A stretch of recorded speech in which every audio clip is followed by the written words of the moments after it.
Okay, it's the end of the 5:40 p.m. turn, and another series of crushing blows by the French on that Allied line. We'll start here around Hougoumont, where you can see they've now cleared out the orchard. There's only two disordered British units there and a light company, and the heavies are pretty fresh. A lot of the infantry did the work there. Again, Bonaparte, Bachelot, Foy, coordinating their attacks to clear out the Allied defenders from that area. And they're still, these guys have been fighting, the French have been fighting this area now for 6 hours, but they're still in relatively good health. It's been a slow grind, but they haven't suffered many losses along the way. Some of these battalions are still full strength, haven't suffered much at all. Behind the lines you can see there the Allied Hanoverians and the Dutch Belgians are continuing to shift over. Basically they're just trying to stop this French advance. Of course, next turn it'll be the 6 p.m. turn, and those heavy French cuirassiers will again be in action, activating and hitting hard.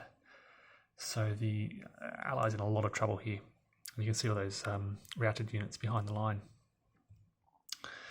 Nothing, again, very quiet in the centre here. Over here,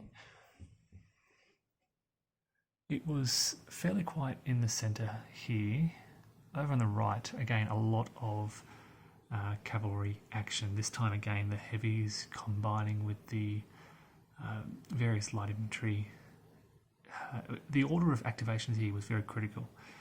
The British heavies did activate, and they tried to charge the French light cavalry. They had some success, but they ended up exhausted. And so when the French heavy cavalry activated, they replied and very quickly cleared out just about all of the Allied cavalry in the area.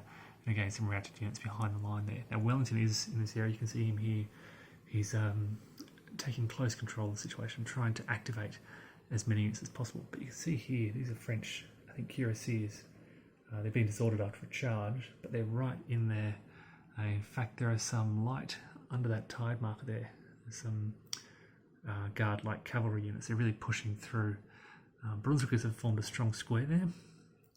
And I guess the problem for the cavalry here, it looks like there's a lot of French infantry behind the line to Erlon's corps, but these are very weak. A lot of these units are down to 1 or 2 increments, and they can't really push up much at all. This all sounds very fine for the French. They're doing very well, but here come the Prussians. They are just sitting there, and well, they're not sitting there, they've been advancing, and I think whoever gets the first activation next turn could really shape what happens out here on the right. If the Prussians can activate first, I think they can cause some problems for that French cavalry out on the right. The French don't have much in this area. The Guards could have, of course, shift to their left. In fact, the Prussians, although they've been, sorry for the camera, suffering heavily, they did manage to inflict a casualty on the French here. Destroyed a battalion. But otherwise, on the right, that artillery again is just doing so much damage to the Prussians. And Purchase Corps now has arrived. He's just behind Blucher there. Now that's the situation, that's the overview at the end of the 5:40 p.m. turn. It is just on 6 p.m. And of course this means we do a morale check. And I'll just show you the morale board.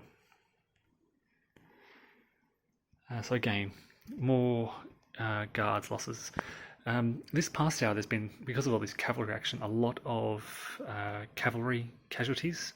In that last 20-minute section there was a lot of heavy cavalry casualties, a lot of automatic routes, with the units routing off the board. Now, I count 15 British losses, which puts them 1 loss below level 3. So they're still on level 2. That's not counting the King's German Legion. I don't know if the King's German Legion should be British. If they are, there are at least 3 King's German Legions. That means that the British are on level 3 and all their allies will rout. I need to check that because, well, that's going to determine what happens along this entire ridge. If the King's German Legion units count towards British losses on the morale track, it's going to be disastrous for that army of the Low Countries. Elsewhere, the French are starting to rack up some losses. Again, you can see Lebeau's Corps has suffered heavily.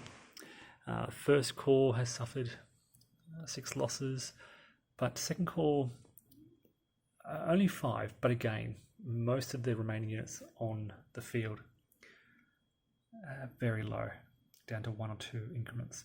So they're really spent as a force. This First Corps still doing very strong. All right, so that's the order of battle at the end of the 5:40 p.m. turn, and I will check what happens with those King's German Legion units.